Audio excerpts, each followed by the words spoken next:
I walked into the house and dropped my keys in the bowl by the door like I always did. Shoes off, tie loosened, backpack tossed on the couch. The place was too quiet, and I knew something was up before I even saw her. Amber was standing in the kitchen, arms crossed, eyes locked on me like I just walked in an hour late smelling like perfume and guilt. I hadn't. It was a regular Tuesday, spreadsheets, traffic, gas station coffee, and a quick run to Home Depot because the sink was leaking again. Nothing dramatic. Nothing worth this look. "What's wrong?" I asked, walking in slow, not in the mood for games.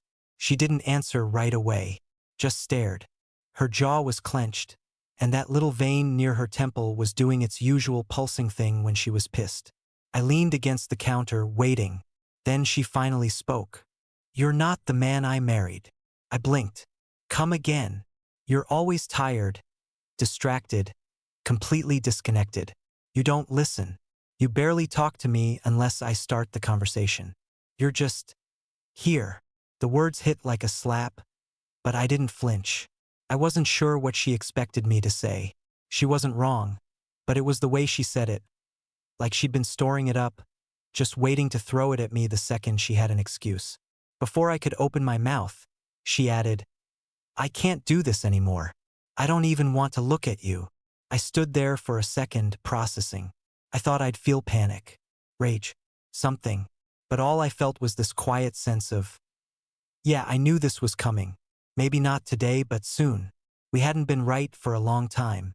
I looked her straight in the eye and said, "Pretending is over." That stopped her. For a second, she looked like she didn't know whether to scream or cry. I didn't give her the chance to do either. I turned around, walked past the hallway mirror, and saw myself. Same tired eyes, same guy who kept trying to keep everything together while slowly disappearing in the background. Not anymore. I grabbed a bottle of water from the fridge, cracked it open, and walked out onto the back deck. Left her standing there in silence. I needed air. That was the moment it flipped for me. I wasn't her emotional punching bag. Not anymore. I stepped outside, letting the door click shut behind me, but Amber didn't follow. I took a long gulp of water, trying to cool the heat building inside my chest. For a second, I almost felt bad for her. But not really. I knew this wasn't about me being distracted or tired. This wasn't about the damn laundry or her not feeling heard. This was about something bigger. The air outside was colder than I expected, and the quiet was almost too loud. Amber came out after a while, her footsteps hesitant on the wood behind me. She didn't say anything at first, just hovered, like she was waiting for me to break the silence. "Matt," she started, her voice softer than I remembered it. "I didn't mean what I said earlier. I was frustrated. Okay? It's just, everything feels so off lately. I don't know. I just wanted to get it out." I didn't turn around, didn't even flinch. She was trying to patch it over, to make it seem like a one-time thing. Like she wasn't standing there with a bomb in her hands. "I get it, Amber," I said, my voice calm. Too calm. "Everything's off. Been off for a while." She stood there a second longer, the tension in the air thickening between us. I could feel her waiting for me to say more, to apologize, to beg her to stay. But I wasn't doing that anymore. Not after all these years of swallowing her complaints and pretending it was fine. "I'm sorry, okay? I just feel like we're drowning and you're not even here. We're both working all the time, but it's like we're just passing each other by. We don't talk. We don't—" She stopped, her words running out like air from a popped balloon. I turned to face her, finally. Her eyes were wide, but I wasn't fooled. The softness in her voice didn't change the fact that this was the same woman who'd made fun of my job for years, who'd mocked everything I enjoyed doing as boring or lame. Every time I'd come home talking about a project I was excited about, she'd turn it into a joke. Accounting wasn't glamorous, I knew that, but I had my pride, and she'd stomped on it again and again. "I'm listening," I said, my words colder than I meant them to be. "But it's not just about you being frustrated. I've been hearing the same thing for years." Her eyes flicked away for a second, and that was all the answer I needed. She knew exactly what I was talking about. Her silence hung there for a beat before she spoke again. I know I've been hard on you, she said, her voice quieter now. But you're always so detached, like you've checked out. It's not just the job, Matt. It's everything. I need you. I need you to be present, to care again. I stared at her, trying to see past the words, see the person I'd been trying to hold on to. But it was hard because somewhere along the way, I'd stopped being the guy she married. And I'd stopped pretending I wasn't the one who'd been ignored and belittled all these years. You don't need me, Amber. You need a paycheck. You need someone to bail out your family? I said, the words coming out sharper than I expected. She recoiled like I'd slapped her, but I didn't back down. Not this time. I don't know what you're talking about, she said, trying to brush it off, but I could hear the tremor in her voice. You don't. I crossed my arms, leaning back against the railing. You don't remember the last few years? Your dad asking me for a loan every time his business hits a rough patch? Your brother calling me for help with a family issue every time he screws up? Hell, your mom calling me at work because she forgot to pay a bill again. You don't think that's been a drain on me? She opened her mouth, but no words came out. She just stood there, shifting uncomfortably. Don't make it sound like it's just about us, Amber, I said, feeling the anger rise again. You and your family have used me. You've made it so I was the guy who kept everything running while you lived in this bubble. But I'm done with it. I'm done being the fallback. There was a silence, thick and suffocating, until my phone buzzed in my pocket. I pulled it out, seeing a message from Amber's brother. Matt, I need your help with something. Big family issue. Can you talk? I almost laughed. Almost. Instead, I felt a sick pit form in my stomach. I could feel her eyes on me, but I didn't want to look up. Amber was already shaking her head, brushing it off like it was nothing. It's just my brother. He doesn't know when to handle things on his own. But I did look at her then, and I saw it, just a flicker of something behind her eyes. She was too used to me swooping in, fixing it all, smoothing things over like I was some kind of rescue operation. I was nothing but an emotional and financial safety net for her and her family, and I'd been too damn blind to see it until now. This isn't a family issue, I said, my voice low. This is manipulation, and I'm done. Her mouth opened, but I didn't want to hear any more excuses. I was done pretending, done being the guy who saved everyone and got nothing in return. I didn't say another word. I turned around and walked back inside, leaving her standing there in the cold, empty air. I had enough. Couldn't sleep that night. The words Amber said to me, the way her brother had texted like I was still his personal bank, and the realization that I'd been dragged into something much bigger than I ever realized, it was all too much. I needed answers. I needed to see the numbers for myself. So the next morning, before Amber even had a chance to wake up, I dug through the filing cabinet. The one she kept locked most of the time, as if it was a treasure chest of secrets. I knew enough to get by, but this time I wasn't just skimming the surface. I was diving deep. Bank statements, credit card bills, loan applications. Everything was piled on the dining table, scattered in a way that made my head spin. I went through them slowly, line by line, trying to piece it together like a jigsaw puzzle. The deeper I went, the worse it got. There it was, multiple loans taken out in my name, signed with my signature, but I never saw a dime. Amber had somehow managed to funnel money from our accounts into her dad's failing small business. I had always known they weren't doing well, but I had no idea I was carrying that weight on my back. Then there was her brother's mess, his failed ventures, his bankruptcy filings, all patched up with cash that came directly from our savings. My stomach churned as I flipped through more documents. Amber's family had been draining us dry for years, and I'd never even noticed. I'd been too busy trying to keep everything smooth, to fix things when they broke. But this was something else. I found a loan application for a line of credit, signed by Amber, for $50,000. The business name didn't match anything in our accounts, and there were more small investments that had no business making it into our personal finances.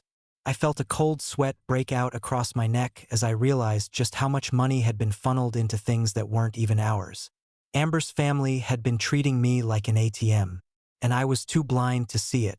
I stared at the screen of my laptop, looking at the credit card statements where I'd been charged for things I never bought.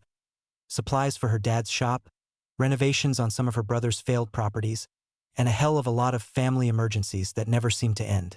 I could feel the weight of it all pressing down on my chest, suffocating me. When Amber finally came downstairs, I was already on the phone with the bank, double-checking some of the numbers. She paused in the doorway, clearly surprised to see me up so early, but I wasn't in the mood for small talk. She hovered by the kitchen island, watching me with that look. The one where she knew I was onto something, but wasn't quite ready to face it yet. "Matt, what's going on?" she asked, a little too casually. I looked up at her, trying to keep my voice steady. "I've been going through our finances, Amber. I've got questions." Her face tightened, but she didn't say anything right away. I saw the shift, though. That mask she'd been wearing was cracking, just enough for me to see the truth. "What kind of questions?" she asked, taking a step closer, her tone defensive now. I shoved the loan documents and statements across the table toward her. "Explain this," I said, my voice low but sharp. She glanced at the papers, then back at me, her eyes darting around like she was looking for an escape route. "Matt, it's not what you think. It's just family stuff. You know how they are." "Family stuff," I repeated, my voice rising now. "You've been draining our accounts for years, Amber. Using me to keep your dad's business afloat, your brother's bad investments. I had no idea what was really going on. You've been lying to me." She swallowed hard, but didn't try to deny it. Instead, she started talking fast, her words stumbling over each other. "I never meant for it to get this far. I didn't want to burden you with it. You're always so busy, Matt. You wouldn't have understood. I was just trying to help. I thought if I could keep it under control." "Under control?" I interrupted, shaking my head. "Amber, you've been hiding all of this from me. You didn't think I'd ever find out." Her face faltered for a second, then she shifted into damage control mode. "It's just family obligations. You know how they can be. You don't know the pressure I've been under." I could feel the anger rise in my chest, but I kept my voice steady, trying to stay calm for once. "Don't try to play the victim, Amber. You didn't just hide it, you manipulated me. You've used me and my money to keep your family's mess from falling apart. And I never signed up for that." She looked at me like she was going to argue, but instead, she just sighed and rubbed her forehead. I didn't know what else to do. "Okay? They're my family, Matt. I didn't want to choose between them and you." Her words hung there, but I didn't feel sorry for her. I felt nothing but the weight of all the years I'd wasted, trying to fix something that was never even mine to fix. I stood up then, walking to the kitchen and grabbing the coffee pot, not even caring if she was watching. "I'm done, Amber," I said, my voice steady but firm. "I'm not going to keep pretending everything's fine. I need answers, and I need them now." Amber didn't respond, but I could see it in her eyes. She knew this wasn't just a fight anymore. This was the beginning of something much bigger, and for the first time in a long time I wasn't backing down. This wasn't about family obligations. This was about me taking back control. And I wasn't letting go. The dinner was supposed to be a nice family get-together, as Amber put it, but I knew better. I could feel the tension building before we even stepped into her parents' house. The front porch light was on, and the smell of something burnt, probably her mom's latest attempt at cooking, wafted out the door as we rang the bell. Amber, of course, acted like everything was perfectly normal. She smiled, her arm hooked through mine, as if this was just another evening. But I could feel the weight of it all pressing down on me, like I was walking into a trap I couldn't escape. The door opened, and her father gave a tight smile. No handshake, no hug. Just a quick, "Hey, Matt," like he couldn't wait to get it over with. I forced a smile back, but I wasn't fooling anyone. Not even myself. Amber's mom was the next to greet us, though I couldn't shake the feeling she was talking to me like I was a stranger. "Oh, Matt, how's work? Still at that boring desk job?" she asked, the same way she always did. I nodded, trying to keep my irritation in check. "Yeah, still at the desk." Her tone was dismissive, but I'd grown used to it over the years. They'd never cared for my job, always looking down their noses like it wasn't good enough for their daughter. As if my career in accounting wasn't something to be proud of. But I didn't fight it anymore. Not tonight. Her brother, of course, was already sitting at the table, halfway through a beer. He looked up when we walked in, but didn't get up to greet me. Instead, he just raised his can and smirked. "Well, if it isn't Mr. Spreadsheet himself," he said, his voice thick with sarcasm. "Still crunching numbers, huh? Living the dream, I bet." I didn't even respond.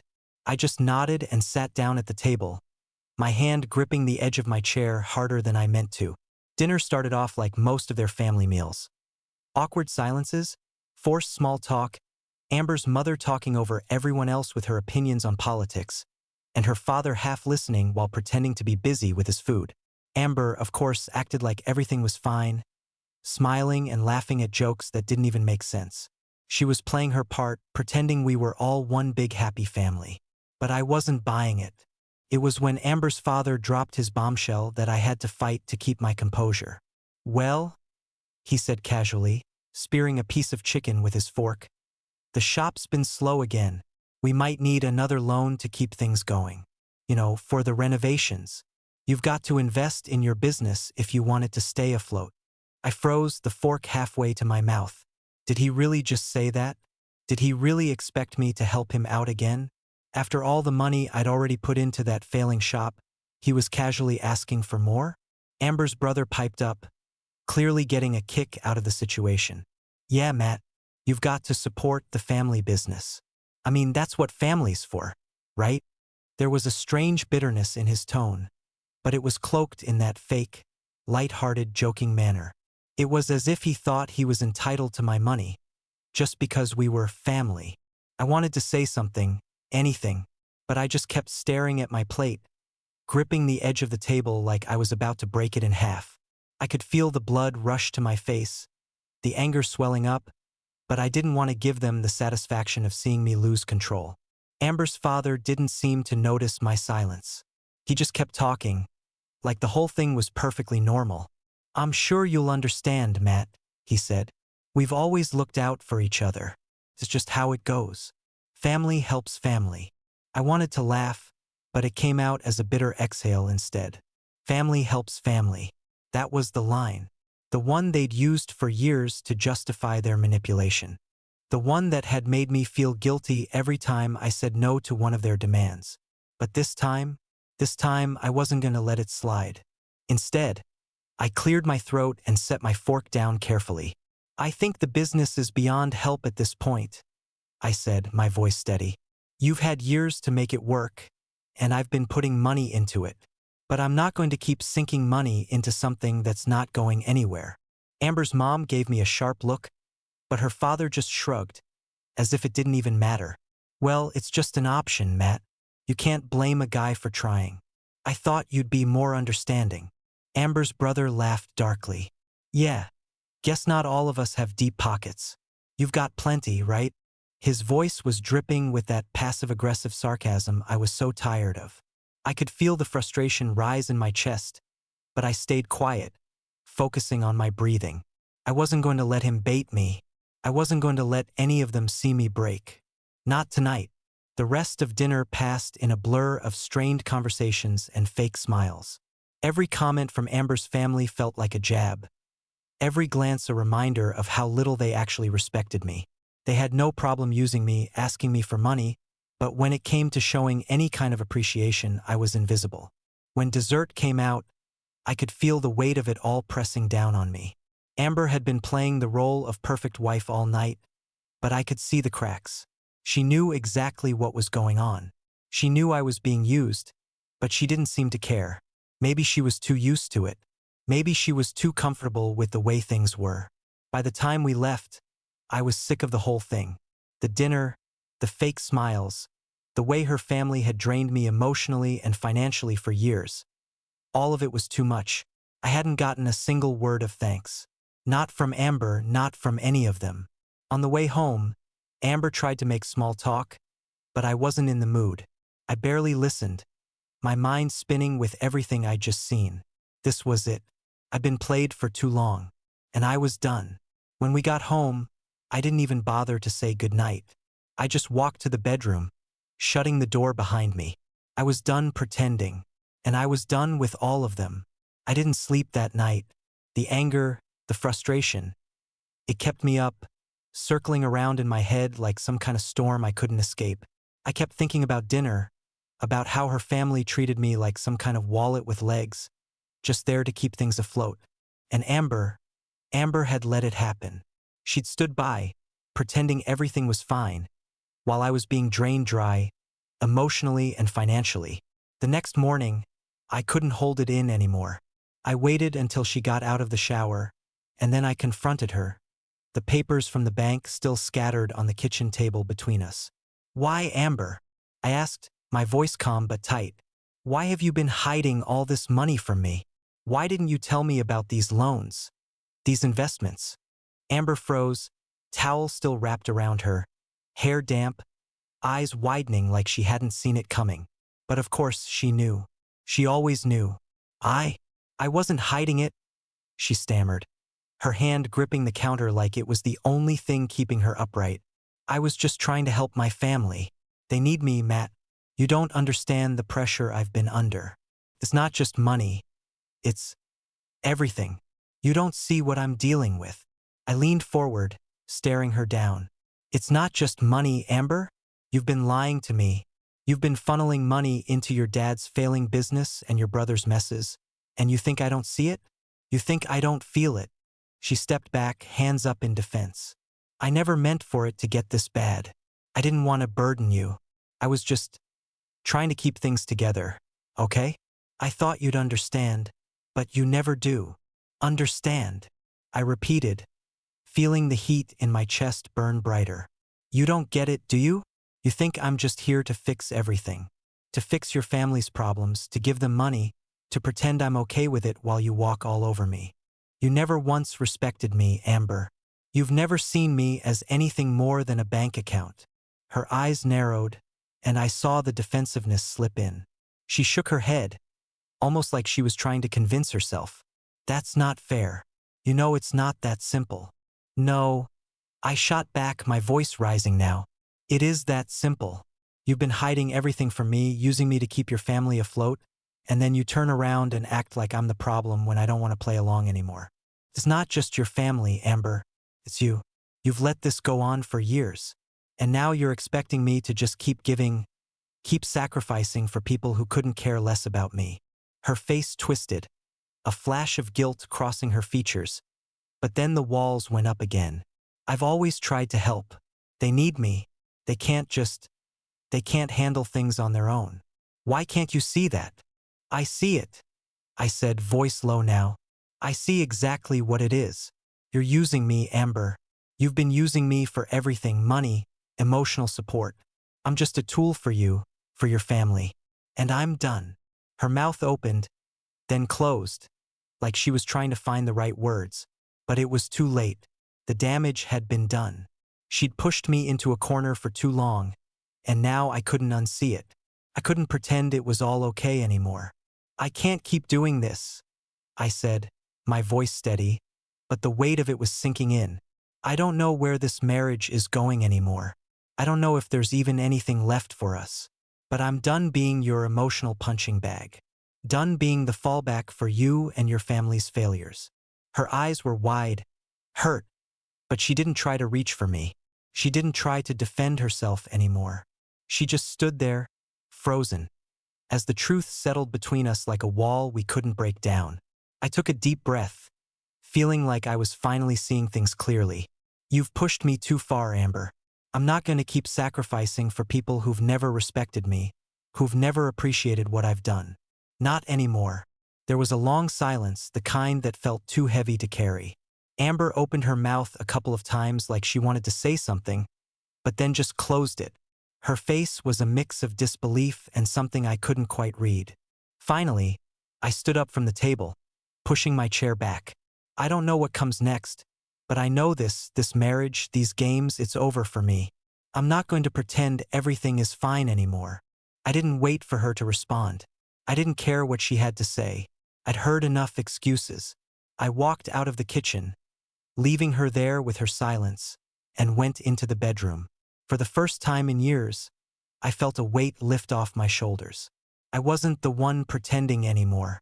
I wasn't the one keeping it all together. And I wasn't going to be anyone's fool any longer. The divide between us wasn't just about money anymore. It was about everything. And I was done. The morning after the fight, I called in sick to work. Not because I was sick, but because I needed time. Time to go through everything. To make sure I wasn't imagining things. I wasn't going to leave it to chance or let Amber spin this into some innocent mistake. I needed proof. I spent the entire day at the kitchen table, surrounded by piles of paperwork. The loan applications, bank statements, credit card charges. I had them all spread out, page by page, scanning every detail. I was methodical, obsessive, even trying to piece together just how deep the rabbit hole went. The more I looked, the worse it got. Amber had hidden everything from me. Not just the loans, but entire investments, things I'd never signed off on, things I had no knowledge of. Her name was all over contracts I hadn't seen, papers I hadn't signed. And each one pointed back to her family. Her father's crumbling business, her brother's failed schemes. The money I thought we were saving for our future was being funneled into their failures, and I hadn't had a clue. I took out my phone and started scrolling through old messages between Amber and her brother. At first, it seemed harmless, casual talk. But then I found it. Messages where Amber and her family were planning how to guilt-trip me, how to manipulate me into giving more, doing more. Amber's texts were filled with little lies about emergencies, about how things were getting better when they clearly weren't. She told them exactly how to play me, how to use my sense of obligation against me. One message stood out. Amber's brother had texted her, "Matt's the easiest mark. He doesn't even realize how much we've gotten out of him already. Keep pushing him. He won't say no. We've got him." My stomach twisted as I stared at the words. I'd been a fool. A damn fool. I didn't feel anger right away, though. I felt sick. Sick to my stomach that I'd been played like this for so long. I trusted her. I trusted all of them. And they'd used me emotionally, financially. Every piece of this felt like a betrayal I couldn't shake. I grabbed my camera and started taking pictures of everything. Each loan document, every transaction that made no sense, every text. I needed evidence. I knew I couldn't go into this fight unprepared. Amber might try to deny everything, but this was concrete. This was proof. After hours of going through everything, I sat back and let out a slow breath. My mind was racing, trying to make sense of it all. I took everything I'd found and uploaded it to a secure cloud storage account, making sure I had backups. I wasn't about to risk losing any of it. Not now. Not after everything. Then I turned to the next step, researching my legal options. I wasn't sure where this was going to go, but I knew I couldn't handle it on my own anymore. I spent the next few hours reading about divorce law, about financial fraud, about what I could do to protect myself and my future. It was overwhelming. The road ahead would be long, and it would be ugly, but I was prepared. I'd been passive for too long. I wasn't going to let Amber, or her family, walk all over me anymore. By the time I finished, the sun was setting. The house was too quiet. Amber hadn't come home yet, and I wasn't sure if I was relieved or anxious about her return. I hadn't figured out what I was going to say to her when she got here. I wasn't sure it mattered anymore. I'd seen enough. I knew what I needed to do. I took a deep breath and leaned back in my chair, looking around at the mess of papers and files spread across the table. This wasn't just about the money anymore. It was about everything. About trust. About respect. About how I'd let someone else dictate the course of my life for too long. This fight wasn't going to be easy, but for the first time in a long time I felt like I had control. And that was something I hadn't felt in years. Amber wasn't going to get away with this. Not anymore. The morning after my research, I didn't waste time.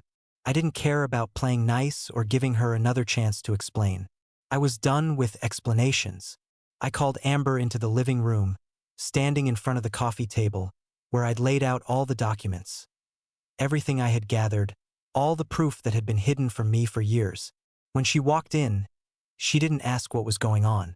She just stood there, arms crossed, looking like she was about to play the role of the wronged party again. But this time I wasn't buying it. I wasn't interested in listening to her excuses or pretending things could still be salvaged. "I need to ask you something," I started, keeping my voice level, calm. But every word came with more weight than the last. "Why didn't you tell me about these loans, Amber? About all the money you've been funneling into your family's problems behind my back?"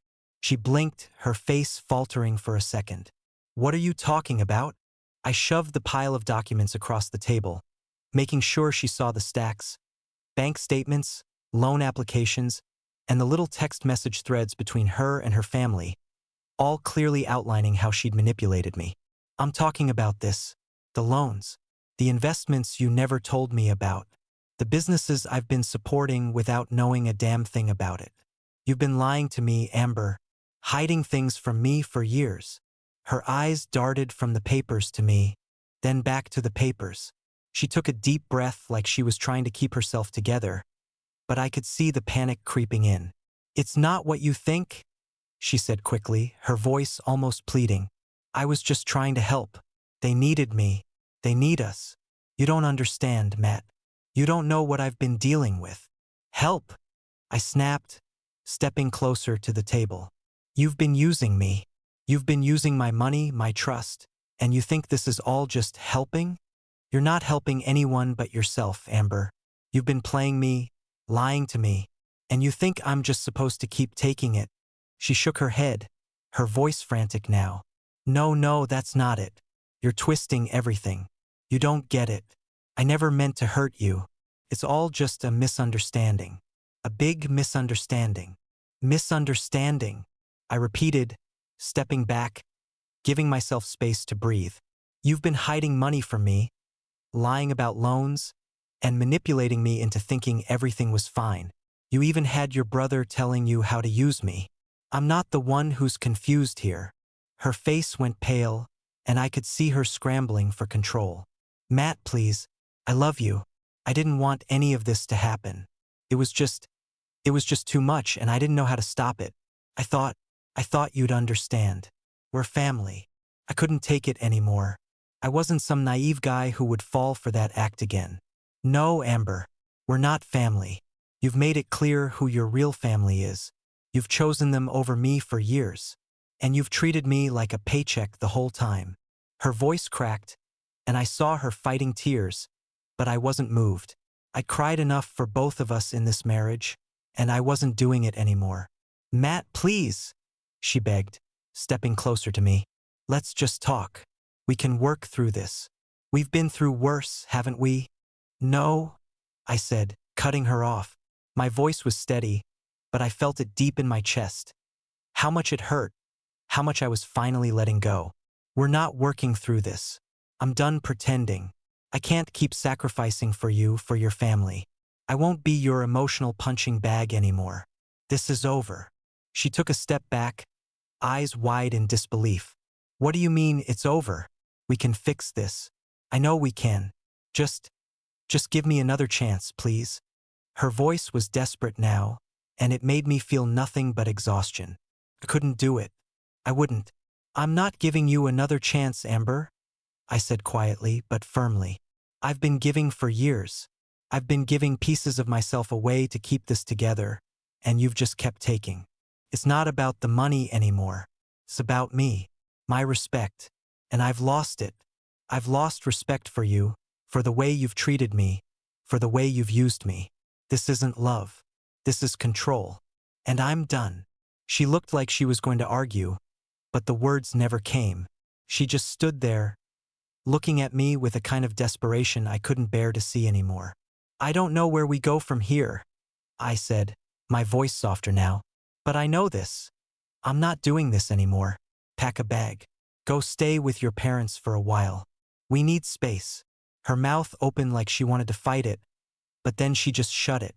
She didn't say anything, just stood there for a moment longer before turning and walking out of the room, head hung low. I didn't feel relief right away, not at first, but when the front door clicked shut behind her, I realized something. For the first time in years, the weight that had been crushing me, the weight of pretending, of holding it all together, was gone. I stood there in the silence, feeling a calm I hadn't known in so long. Amber was gone, and for the first time I wasn't looking back. The days after Amber left felt surreal, like I was floating through a fog I hadn't even known was there. I was finally free, but there was so much to do. So many things I had to take care of to protect myself, to make sure Amber couldn't drag me down any further. I spent the first day making calls. I contacted a lawyer, someone who could help me untangle the mess Amber had created.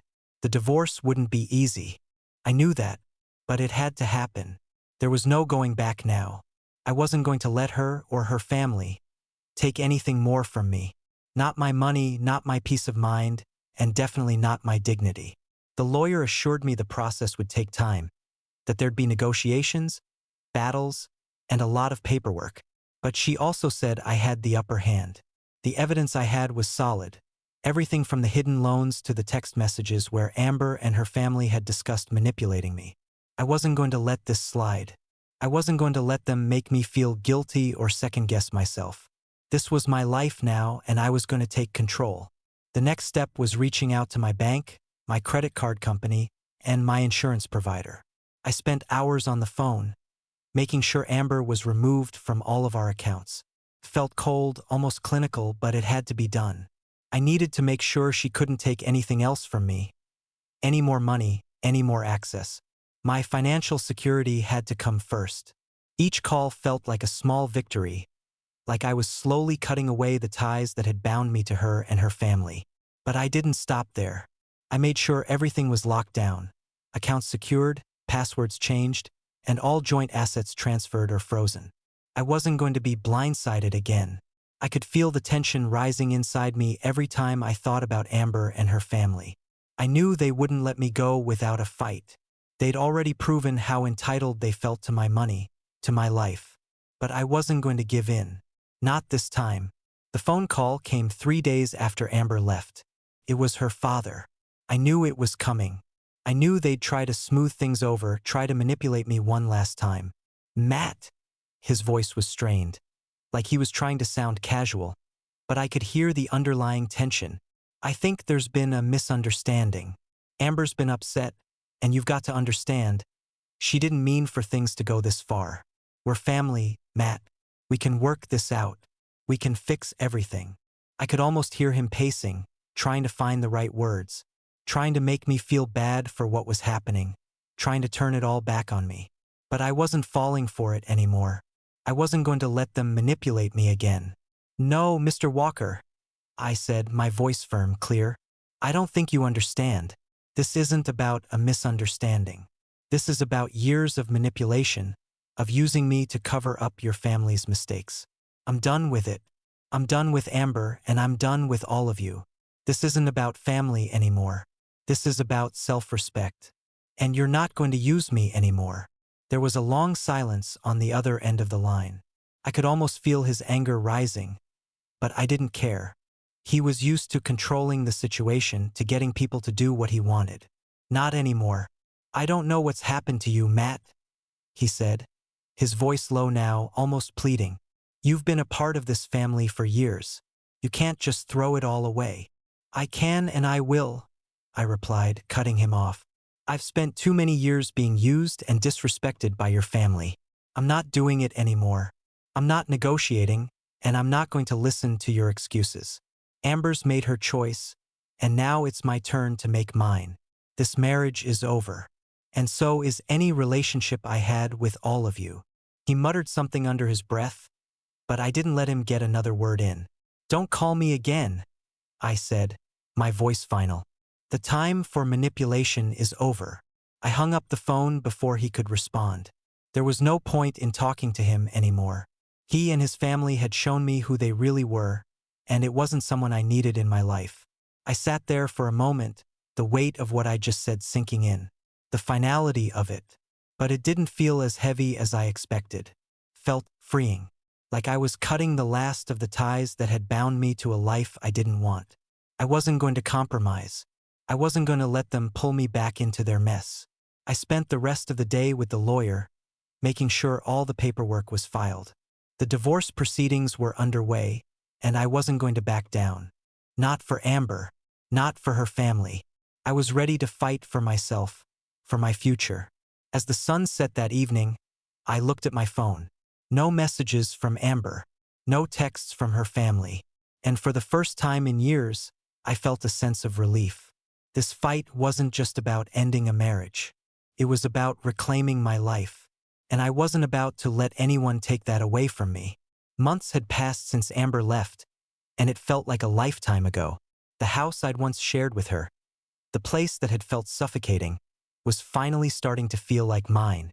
I'd spent so much time in that house trying to make things work, trying to keep the peace, trying to hold on to something that wasn't even there anymore.